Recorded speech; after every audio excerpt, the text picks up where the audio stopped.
We're gonna get 1, 2, 5 new units, 3 stars. All of them waifus. Of course, of course. And I guess I'm gonna show you even those. So first, we're gonna have Melany, warrior, fire warrior. She gets effectiveness and imprint concentration. We're gonna go a bit faster on them because they are 3 stars. Some of them are actually interesting. It's more about the stats since they are 3 stars. Gonna be or harder to build, or they're not gonna do enough damage either way because they don't have the stats. So Melany on basic attack is interesting because she has a 50% chance to stun on basic attack. So she can be built on counter, I guess. And if you soul burn into it, is 100%. It's still the effect resistance effectiveness check, of course. But it's 100% stun on basic attack. That can be interesting. Second skill, when attacked, has 25% chance to decrease damage suffered by 50%. And at the end of the turn, increase combat readiness of the caster by 10, 15% if you do the Molagora thing. Not Molagora because it's a 3 star, but the skill enhance. It's like having an artifact on the passive, right? It's RNG, only 25% chance to decrease the damage suffered. So it's like 1 every 4 turns-ish. Then, you know, RNG, it can happen even 4 times in a row. You're gonna hate yourself if you don't manage to kill the enemy's Melany because you're just unlucky. Yeah. S3. I'll blow you up. Attack all the enemies, decreasing speed and inflicting stigma, a new effect. For 2 turns. A successful attack always results in a critic hit, so you probably don't have to build her on with crit, and you can put crit damage, but maybe you don't need to put crit chance. Then again, it doesn't have this effect on basic attack, only on the S3, but still. The stigma decreases the amount recovered, I guess, of the health. And combat readiness by 50%.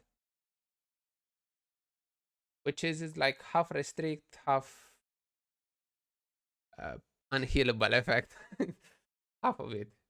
You can still heal yourself, but only half. Interesting. And the crit speed is always decent. And it's 100% it doesn't have, so you just need the effectiveness. It's actually not bad for a 3 star. Then again, it's just about damage and everything. Maybe you don't even need damage, you're just gonna make her tanky with a lot of effectiveness, maybe on counter. And in that way she has a lot of chances to put stun on everyone, stigma, decrease the speed, and just try to, you know, control them. I guess they show the skill here. There are 3 stars. You can't hear it here. So the skills are not gonna be that wow. Because you know? I muted it. They don't have like insane animations. She has a good voice, and I like it. Does she? Yes. You guys will have to wait and see. And summon your. Can you show the S3? You have to check her out. It's not something insane. Yeah. Anyways, second one, Camilla, light warrior. So she's gonna be a bit harder to get, at least at the beginning. If you play enough, probably gonna have her triple S eventually because it's only 3 star. Imprint concentration, crit hit chance. She has imprint speed, by the way. If you didn't want to use as an imprint to read or what are the other ones? Remember right now? The stars that have speed. Helga, I think, has speed. Anyway, if you don't want to use those, you can use even her. If not, you can just put more crit hit chance on her. You're missing the crit. Here's first one, attack the enemy, decreasing the defense again. When the caster has increased attack, triggers a dual attack every time. So it's like weird Ras. Pair her with no, DN. In that way, she basically has attack every time. You're gonna always have dual attack on basic attack. And it's a decent one. It's not random, like, let's say, yes, it's with Dali that has the highest attack. She's gonna give herself some attack, increase attack on the other skills. Don't have to pair her with Dian. By the look, she looks more like Lidica, right? Like a different version of Lidica, grown up Lidica. She finally did notice that she's not using. Is Lidica in the future when she notices that she's not using a bow, right, to be an archer? She has a sword, so she became a warrior. Second skill. Grants the caster skill nullifier, which is nice, and gives increased attack for 2 turns.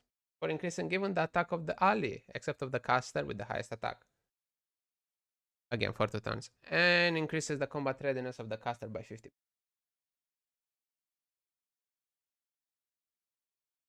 Right. Gives combat readiness to herself and gives buffs to everyone. Not the biggest fan of the skills that just do like give some buffs and after that they don't do anything. But she does get some combat readiness, so she's closer in getting another turn after to actually do something. And she gets the skill nullifier, in that way she doesn't die. S3. And she gets the attack buff, in that way she can use dual attack on basic attack. Increase the... By the way, so much text on this skill for a 3-star. Attack the enemy when the enemy is defeated. Recover the caster's HP to maximum. So if you manage to actually kill someone with this skill, it's gonna be back full HP every 3 turns. So this is interesting. I don't know if she's gonna have the damage to actually kill someone. If she has enough damage and you manage to make her tank enough to actually resist everything, in theory she can be unkillable. No? When this skill is available, decrease damage suffered by 30% when attacked, which gives you a higher chance to actually not die until you manage to kill someone with the skill. Because you're probably going to use the skill only when you're sure that you're going to kill someone. If not, shouldn't use it. You're just going to keep it on, in that way you get the damage mitigation from it. She has potential. Again, damage multipliers, everything we have to see, but she has potential. Imagine. So the first one and this one, in my opinion, are the ones that have the highest chance to be used. I'm not saying they're gonna be like or something, but they have interesting kits. Next one, Christy, Earth Knight, slow as a unit can be almost, but it has effect resistance, I guess. So the only interesting thing about her, it has provoke on basic attack, 50%, which can go to 20, 30, 60, 75%. The only interesting thing about her is this skill. Has a chance to counter attack when attacked. And, okay, 15%. But if you put some other artifacts and so on, maybe you can have fire. Or maybe, of course, if you put like counter set. Increases the effect resistance of the ally in the back row by 50% of the caster's effect resistance. What is he trying to say with this? If you have 200% effect resistance on this unit, and let's say you put it in the front row, the unit that you're going to put in the back, whoever you want, is going to get 50% of that, which is going to be, if she has 200% effect resistance, 100% effect resistance is going to be transferred even to the unit. So you can put effect resistance on some other unit without putting effect resistance. But if you don't have enough effect resistance on a unit, let's say you have your Kitty Clarissa with 200 effect resistance, and you are like, it's probably not going to be enough, you use her with her. In that way, you can put even more effect resistance for that fight on the Kitty Clarissa or whatever unit you want. Then again, most of the units now have ignore effect resistance, so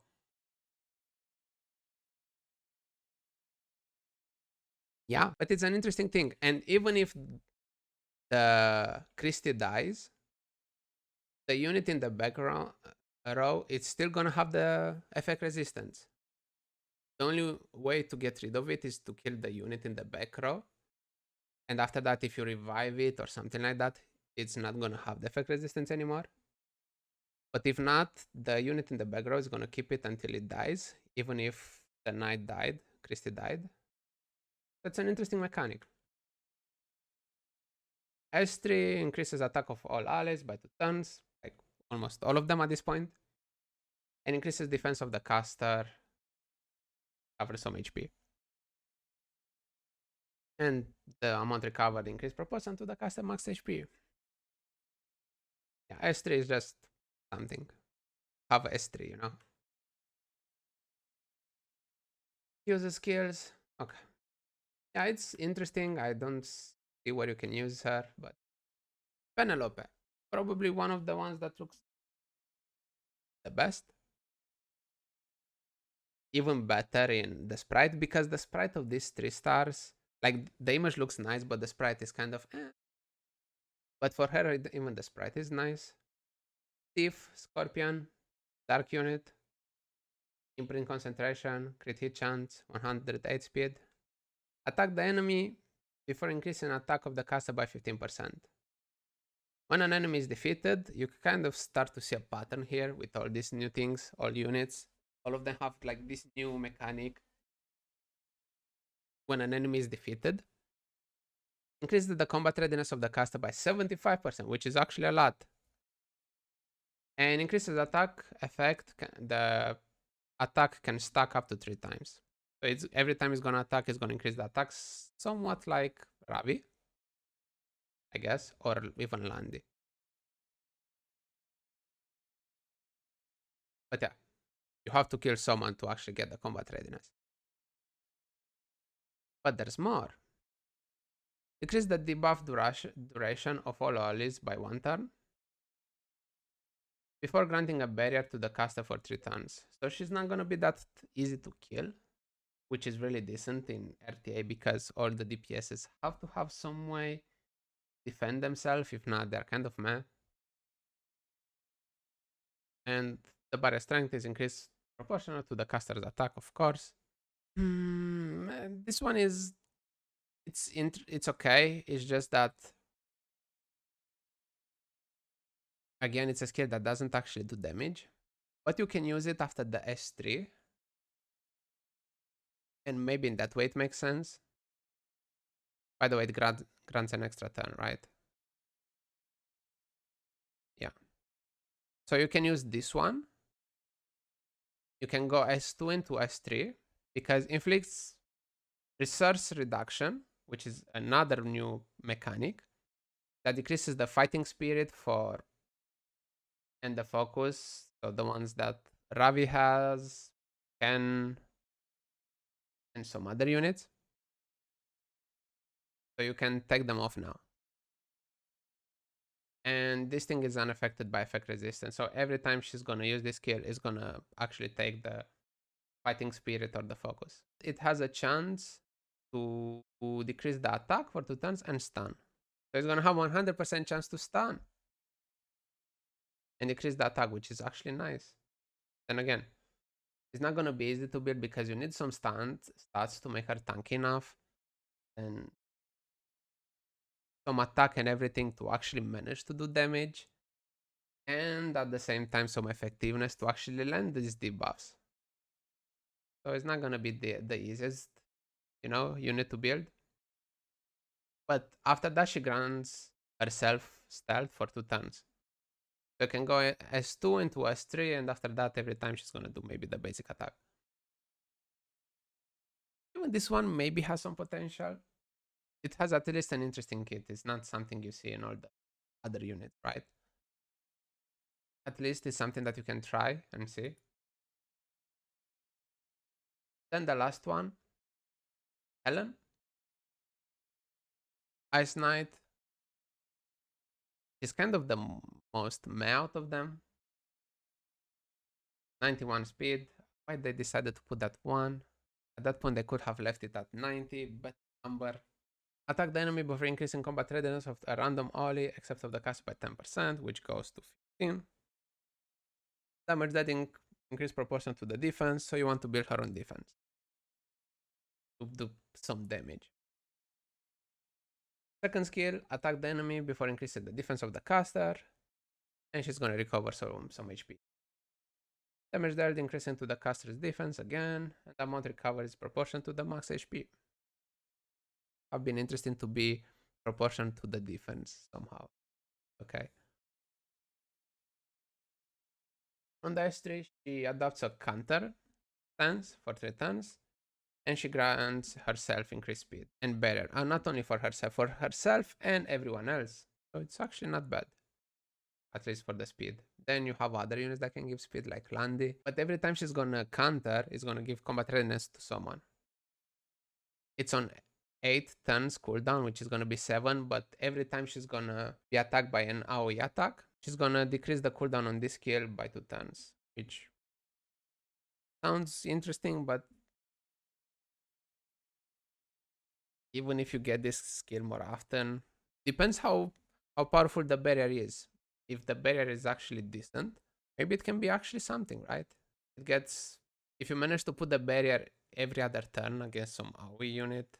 But wait, there's more. We actually had even more units. So first we had finally the speciality change, not the special. Had some special equipment. And this time they're actually interesting. They are not like most of the time, 5, 10, 15% more damage on some skills, like placeholder, because they were like, okay, have an idea for one and the other ones are just something, because we need 3 special equipments for each unit. No, they actually look interesting. First one is for Cho. Her. She gets speed. Pretty interesting. 5-10 speed. So you have the first one that is gonna give you a chance on basic attack to activate the second one. F swoosh. So you can actually build her maybe on counter. Something in that way you have more chances to proc. And maybe kill everyone because that skill actually does a lot of damage. Second one, okay, it's one of those. Just increase a bit more damage. Okay, not all of them are, wow. Most of them. And the third one grants immunity to all allies for 2 turns after using Helmid, which is S3. Even that one is actually nice. Immunity on everyone after she does cleanse everyone, right? And gives buffs like anti-crit and everything. Not bad. I don't think she was bad even before. But yeah. Chop for PvE, Helmi Cream for PvP? Probably. Then again, it's way more fun to go with Chop counter in PvP and just get lucky, right? To counter every other turn and proc the swoosh on everyone. I think that can be fun.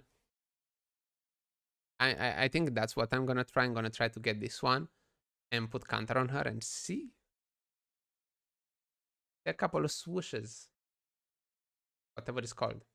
Assassin Cartuja. I was actually talking in the previous stream with someone about Assassin Cartuja. About some buffs, something. Anyway, gets effectiveness. And the first one increases the evasion chance by 5%. So from 15 to 20. It doesn't look big, but it can be game changing in these evasion games. If you have a full evasion team, 5 can definitely make the difference. If not the second one, even the second one is really interesting. After successfully evading, increase the combat readiness of all allies by 10%. It's like a General Purges-ish version. Every other turn. Which, it can be really helpful. It's only 10%, but it can be enough to cut maybe some units or something. So even that one is interesting. I will probably go with the first one because I do like to use a lot of evasion units. So even if it's only 5%, my opinion is more than enough to make it more consistent in missing on them. Then the last one, decreasing the skill cooldown of sudden assault by 1 turn. Again, probably just, have the third skill because they have to have 3. So yeah. Last one, I really didn't expect this one. I use Kitty Clarissa every time. I really think she's really powerful now. Gets even more effect resistance, which I'm happy because I need more effect resistance. Then the first one recovers HP on the ally with the highest attack after using the basic attack. We have to see how much is going to recover. Probably not enough, but if she recovers enough, it can be actually useful. If not, you're going to go with the other ones. Second one has 80% chance to restrict the targets for 2 turns. If you want to restrict more, if you needed restrict, but I don't think we're going to go with this one because the last one decreases the combat readiness of the target by 20%. So it's basically having like Bazaar. You're going to use the S3. In that way she cleanses everyone, everything. Then she's going to use the S2, which is going to strip everyone and decrease the combat readiness of everyone. And you can solve burn into it to ignore effect resistance. Again, the same theme, ignoring effect resistance. Yeah. So if she was powerful before, I think we're going to start to see her in RTA more often now. I was seeing her almost every time because I was using her, but even more now, I think. There was actually a lot of stuff in this stream, right? Not like the previous ones. They stacked a lot of stuff. Hype from them, not that much. From me, a lot. I was really happy. Anyways, they revealed who's going to be the next skin in the RTA next season. Judge Kizzy skin. They didn't show the skin itself, but they told us it's going to be a Judge Kizzy skin. But should the unit that needed the skin? So I think there are other units that probably need the skin more. But she looks nice. A lot of people like her. Maybe that's a sign that soonish we're gonna get a buff, another buff for Judge Kizzy, maybe. Who knows? They showed the next drop rates. Guys want Luluka and the Luluka artifact, Lilibet, and the Lilibet. They showed the next ML 5-star that we're gonna get in the Mystics in 2 weeks, which is, of course, ML Charles.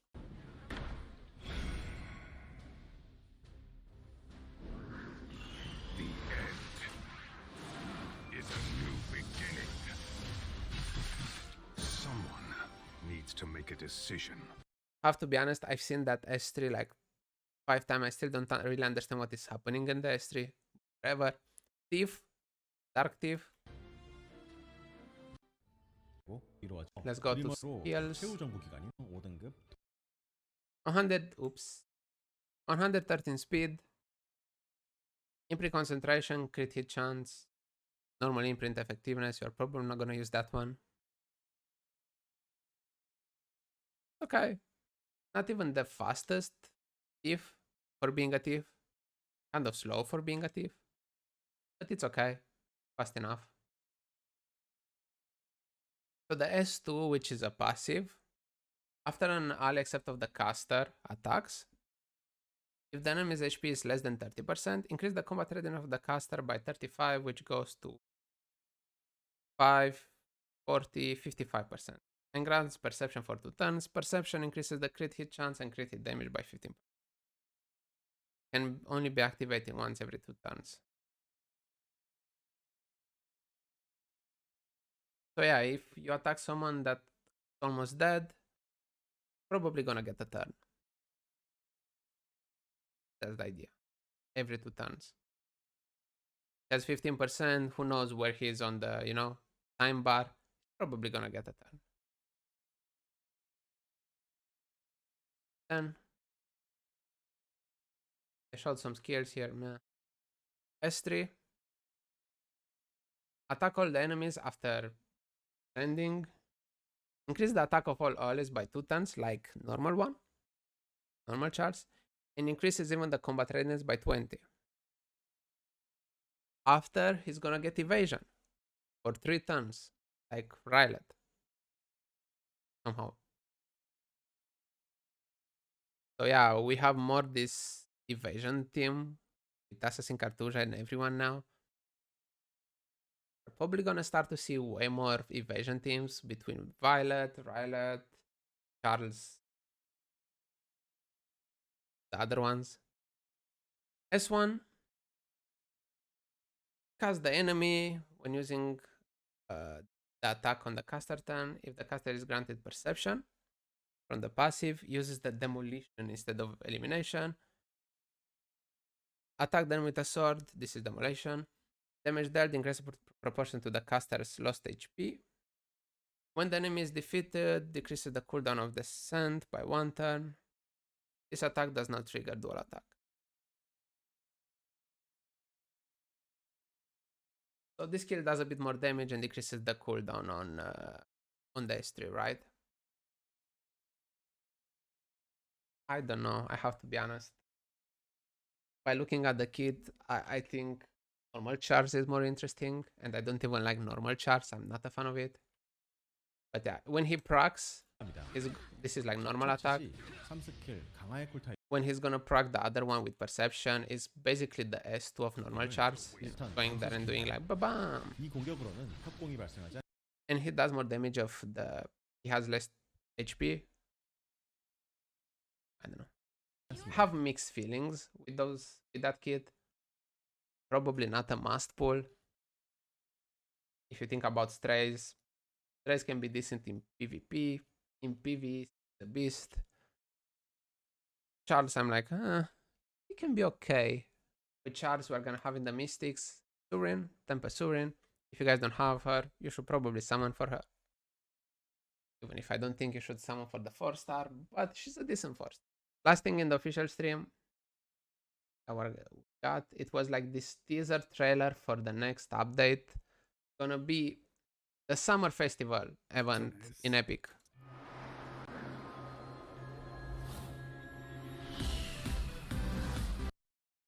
So this is Araminta. They decided to change the costume again, I guess. It's not the one she previously had. Alexa.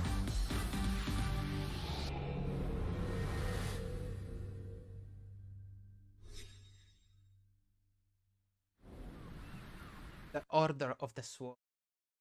Summer. Yeah. So this is gonna be the event probably after the collab. Which means you are gonna need a lot of bookmarks. Collab. After the collab, right away we have the summer, which is probably gonna be a unit, Iseria. Just had Iseria. They showed some new skins in the trailer. I hope they're actually gonna release the skins, but we had previous, summer events where they showed skins and we didn't manage to get them, so